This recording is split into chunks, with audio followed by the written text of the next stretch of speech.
Math mastery hub में आपका स्वागत है। बच्चों, आज हम हाई स्कूल बोर्ड परीक्षा 2023 में आए हुए गणित के संकेतांक 822 ईए को हल करेंगे। प्रश्न पत्र का पहला खंड आ दिया हुआ है, जिसमें खंड आ में 20 बहुविकल्पीय प्रश्न हैं। इसका पहला प्रश्न है कि 731/625 के दशमलव प्रसार में अंकों की संख्या होगी। 731/625 तो दशमलव प्रसार का यदि प्रश्न पूछता है तो हमको हर को प्रयास करके 10 की घात में बना लेना है। तो यदि देखें तो 731/625 625 हमारा 25 गुणे 25 यानी 5 की घात 4 बनेगा। 731/5 की घात 4, यदि 2 की घात 4 से हम अंश और हर दोनों में गुणा कर लें तो यही प्रश्न हमारा बन जाएगा। 731 इंटू 2 की घात 4 16 और 5 की घात 4 गुणे 2 की घात 4 यानी 5 गुणे 2 की घात 4 मिल जाएगी। सरल करते हैं, 16 का गुणा 731 में करेंगे। 16 कम 16, 16 48, 48 एक 49 और 16 सत्ते 112। 112 में 4 हासिल जोड़ दिए तो 112 4 116 बटे में 10 की घात 4, अर्थात यही हमारा बन जाएगा 10 की घात 4, अर्थात 1 के आगे 4 जीरो लगा देंगे तो अब ये हमारा भागफल में 4 अंक पर दशमलव लग जाएगा। तो इस प्रकार से देख रहे हैं दशमलव प्रसार में अंकों की संख्या अर्थात दशमलव के बाद 4 अंक मिल रहे हैं, तो ऑप्शन नंबर डी सही है। इसके बाद दूसरा प्रश्न है, बिंदुओं एक्स वाई और माइनस एक्स माइनस वाई के बीच की दूरी होगी। तो दो बिंदुओं के बीच की दूरी का फार्मूला जानते हैं, under root x1 minus x2 का whole square plus y1 minus y2 का होल स्क्वायर। मान रख देंगे x1 x है, y1 y है, x2 minus x, y2 minus y, तो x1 x minus x2 minus x minus minus plus हो जाएगा। तो x प्लस x का whole square plus y1 y minus y2 minus minus plus y हुआ। सरल कर लेंगे तो x प्लस x 2x का होल स्क्वायर प्लस 2y का होल स्क्वायर। इस प्रकार से 4x square plus 4y square, 4 common करके वर्गमूल से बाहर कर लेंगे तो 2 under root x square plus y square. तो देख रहे हैं विकल्प नंबर सी पर दिया है, तो इस प्रकार से विकल्प सी सही है। अब देखते हैं अगला प्रश्न। हमारा अगला प्रश्न दिया है, अगले प्रश्न में कह रहा दी गई संख्याओं में अभाज्य संख्या होगी। तो देख रहे हैं दिए गए विकल्पों में अभाज्य संख्या 2 है जो कि विकल्प सी में दिया है, तो विकल्प सी सही है। इसके बाद चौथा प्रश्न है, किसी धनात्मक पूर्णांक q के लिए प्रत्येक धनात्मक पूर्णांक का रूप होगा। तो यहाँ पर प्रश्न अधूरा है, प्रत्येक धनात्मक सम पूर्णांक या विषम पूर्णांक का रूप होगा। प्रश्न इस प्रकार होगा, तो अगर धनात्मक सम पूर्णांक पूछेगा तो उस स्थिति में 2q सत्य होगा, और अगर धनात्मक विषम पूर्णांक पूछता है तो फिर 2q प्लस 1 सही होगा। इसके बाद प्रश्न संख्या 5 है, sine a plus b equal to √3/2 और cos a minus b equal to √3/2, तो ए और बी के मान होंगे। तो sine a plus b equal to दिया है √3/2 sine a plus b equal to √3/2। √3/2 जानते हैं साइन 60 अंश का मान होता है। इस प्रकार से a प्लस बी बराबर 60 अंश, ये हमारा पहला समीकरण बन जाएगा। और दूसरा काश a माइनस बी बराबर दिया है √3/2। काश में यदि देखें तो काश 30 अंश का मान होता है। इस प्रकार से a माइनस बी बराबर 30 अंश दूसरा समीकरण बन जाता है। तो पहला मिला a प्लस बी बराबर 60 अंश, दूसरा है a माइनस बी बराबर 30 अंश। दोनों को हल कर लें, b कैंसिल हो जाएगा, तो 2a इक्वल टू 60 30 90, या a बराबर 90/2 45 अंश। और a का मान समीकरण 1 में रख दें तो 45 प्लस b बराबर 60 अंश, या b बराबर 60 माइनस 45 15 अंश। तो इस प्रकार से a और b के मान क्रमशः 45 अंश और 15 अंश मिलेंगे, जो कि विकल्प नंबर ए पर दिए हैं। फिर हमारा अगला प्रश्न है। अगले प्रश्न में दिया है कि 1 माइनस 10 स्क्वायर 30 अंश बटे 1 प्लस 10 स्क्वायर 30 अंश का मान होगा। यहाँ पर हम 10 30 अंश का मान रख करके सरल कर लेंगे।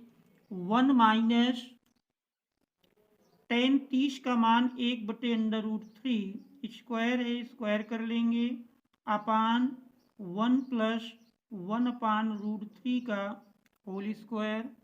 सरल करेंगे तो 1 माइनस 1/√3 का स्क्वायर 1/3 अपान 1 प्लस 1/√3 का स्क्वायर 1/3। तो 1 माइनस 1/3 यानी 2/3, और 1 प्लस 1/3 4/3 कैंसिल कर लिए, 2/4 सरल करते हैं तो 1/2 मिलेगा, जो कि ऑप्शन नंबर बी पर दिया है। फिर हमारा अगला प्रश्न है।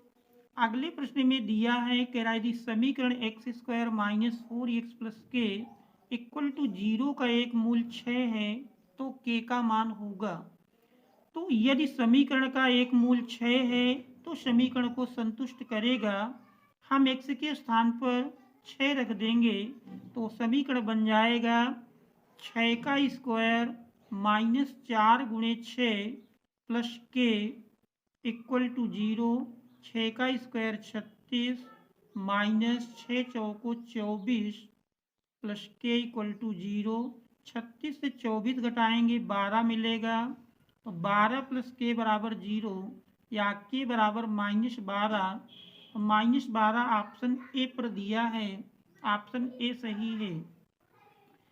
फिर अगला है दो संख्याओं का योगफल 24 है और उनमें से एक संख्या दूसरे की 2 गुनी है, संख्याएं क्रमशः होंगी। तो दोनों का योग 24 है और एक दूसरे की 2 गुनी है। तो विकल्प ए में देखें तो 16 8 24, जिसमें 16 8 की 2 गुनी है। बाकी किसी भी विकल्प में दोनों संख्याओं का योग 24 नहीं है, तो इस प्रकार से विकल्प ए सही है। इसके बाद अगला प्रश्न है। दो समरूप त्रिभुजों के क्षेत्रफलों का अनुपात दिया है, संगत भुजाओं का अनुपात होगा। तो हम जानते हैं समरूप त्रिभुजों के क्षेत्रफलों का अनुपात यानी पहले त्रिभुज का क्षेत्रफल बटे दूसरे त्रिभुज का क्षेत्रफल बराबर होता है संगत भुजाओं के वर्गों के अनुपात में, A1/A2 का होल स्क्वायर। यहाँ पर क्षेत्रफलों का अनुपात दिया है 81/121 इक्वल टू A1/A2 का होल स्क्वायर। 81/121 देखें तो 9/11 का होल स्क्वायर है A1/A2 का whole square, whole square cancel कर दें तो संगत भुजाओं का अनुपात 9:11 मिलेगा, जो कि हमारा ऑप्शन नंबर ए पर दिया है। प्रश्न का ऑप्शन ए सही है। इसके बाद ए भुजा वाले समबाहु त्रिभुज के शीर्ष से आधार पर लंब डाला गया है, तो लंब की माप होगी। तो लंब की माप या समबाहु त्रिभुज की ऊंचाई का सीधे सूत्र है a√3/2 मात्रक विकल्प ए मिल जाएगा। चाहे तो निकाल भी सकते हैं, इस प्रकार से मिलेगा। ऐसे ए हमारा समबाहु त्रिभुज है। समबाहु त्रिभुज में जानते हैं तीनों भुजाएं समान होती हैं, तो भुजा की माप ए दी है।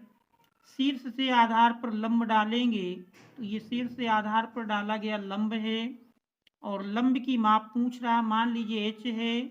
अब समबाहु त्रिभुज का क्षेत्रफल हम जानते हैं, समबाहु त्रिभुज का क्षेत्रफल बराबर होता है 1/2 आधार गुणे ऊंचाई। आधार इसमें देख रहे हैं ए है, ऊंचाई h हमने माना। समबाहु त्रिभुज का क्षेत्रफल का सूत्र है √3/4 भुजा स्क्वायर, भुजा ए है तो ए का स्क्वायर 1/2 गुणे ए गुणे h, तो ए की 1 घात दोनों ओर से कैंसिल कर देंगे, 2 से 4 काटेंगे, तो इस प्रकार से देख रहे हैं h का मान मिल जाएगा 1/2 इंटू √3 इंटू ए, यानी a√3/2, तो a√3/2 हमारा विकल्प ए में दिया है।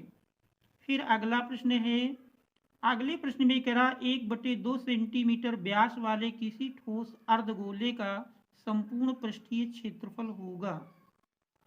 तो व्यास 1/2 सेंटीमीटर है, इसलिए त्रिज्या का मान व्यास बटे 2, 1/2 का बटे 2 कर लेंगे, 1/4 सेंटीमीटर त्रिज्या मिल जाएगी।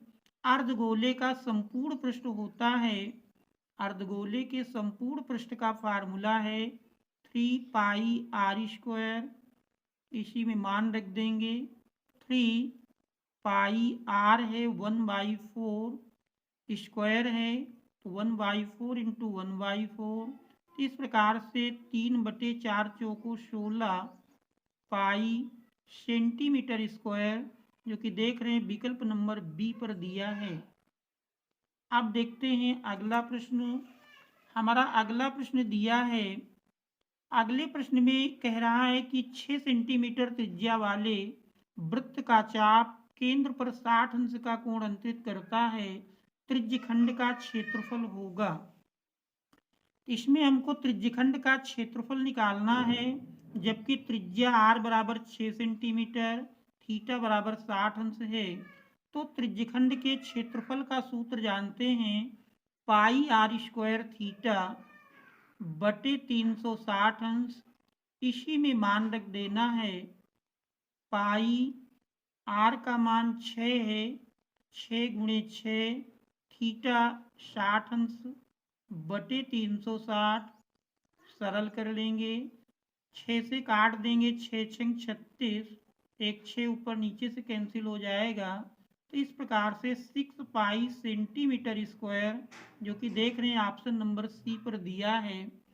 इसके बाद अगला प्रश्न है, एक समकोण त्रिभुज का कर्ण और आधार दिए हैं, लंब भुजा की माप होगी। तो पाइथागोरस प्रमेय से यदि निकालेंगे तो लंब का स्क्वायर बराबर जानते हैं कर्ण का स्क्वायर माइनस आधार का स्क्वायर, इसी में मान रख देंगे।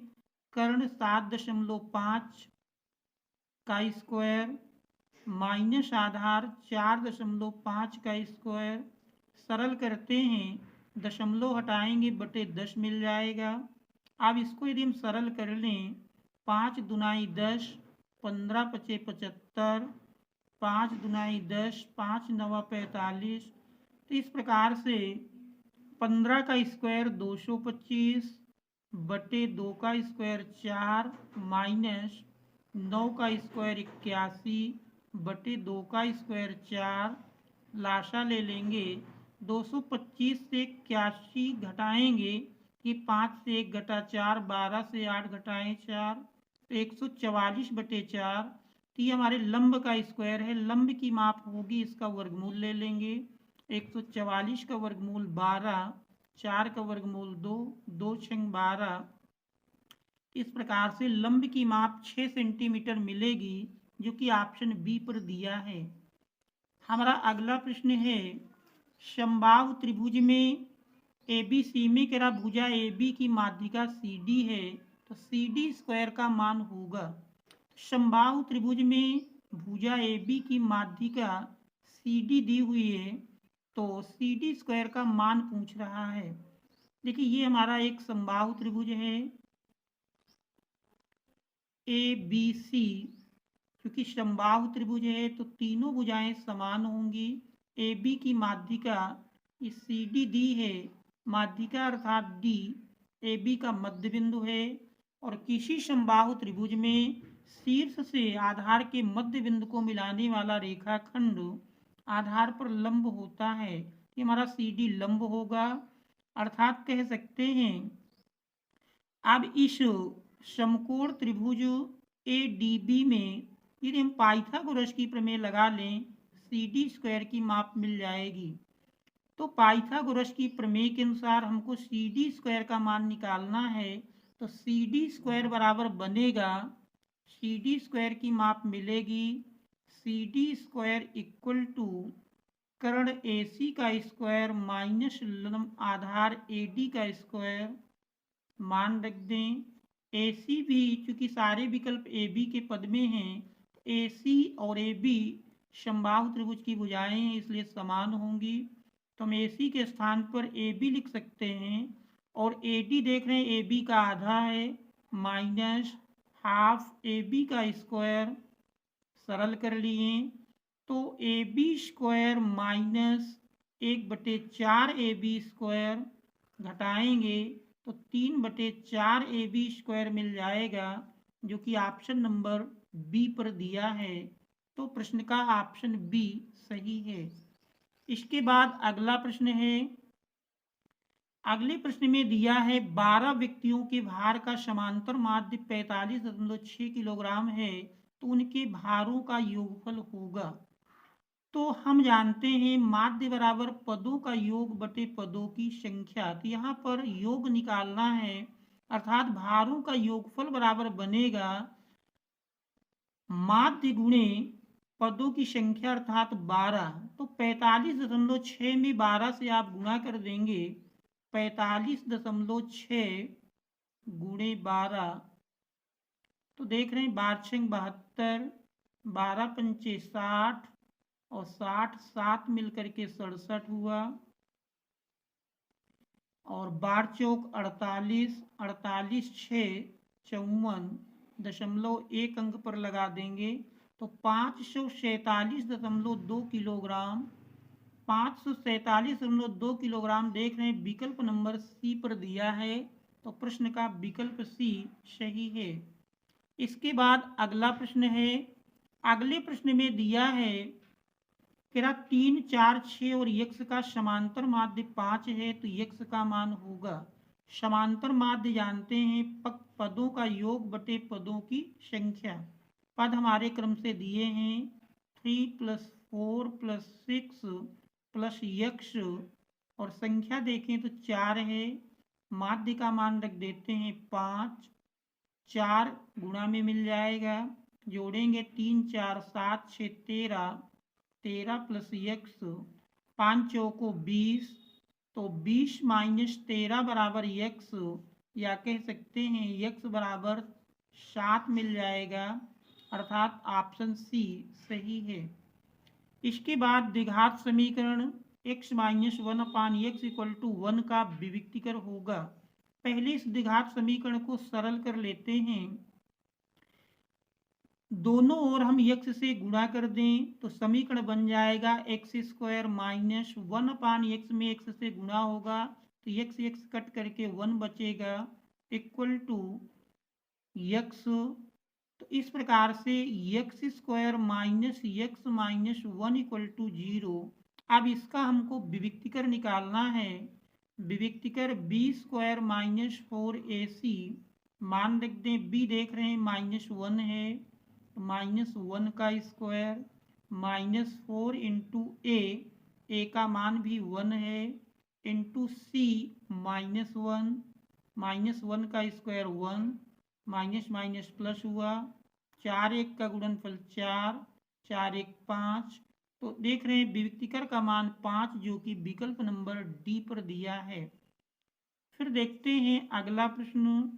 हमारा अगला प्रश्न दिया है, अगले प्रश्न में कह रहा किसी आयताकार खेत का क्षेत्रफल 30 मीटर स्क्वायर है, यदि उसकी लंबाई उसकी चौड़ाई से 1 मीटर अधिक है तो उन्हें ज्ञात करने के लिए द्विघात समीकरण होगा। लंबाई चौड़ाई से 1 मीटर अधिक है, तो यदि यह मान लें एक आयताकार खेत है और इसकी चौड़ाई को अगर हम यक्स मान लेते हैं तो लंबाई चौड़ाई से एक अधिक है, लंबाई x+1 मिल जाएगी। फिर आयत का क्षेत्रफल जानते हैं, लंबाई गुणे चौड़ाई, आयत का क्षेत्रफल बराबर होता है लंबाई गुणे चौड़ाई। क्षेत्रफल का मान दिया है 30, लंबाई x+1, चौड़ाई x है, गुणा कर लेंगे तो यही बन जाएगा x² प्लस x, और सारे पद एक और कर लिए जाएं तो x² प्लस x 30 भी लाएंगे इधर माइनस में मिल जाएगा इक्वल टू 0। तो x² plus x minus 30 equal to 0। तो देखें तो ये हमारा विकल्प नंबर सी पर दिया है, तो विकल्प सी सही है। इसके बाद अगला प्रश्न है, किसी बारंबारता बंटन के लिए माध्य और माध्यक क्रमशः 26.1 और 25.8 हैं, बंटन के लिए बहुलक का मान होगा।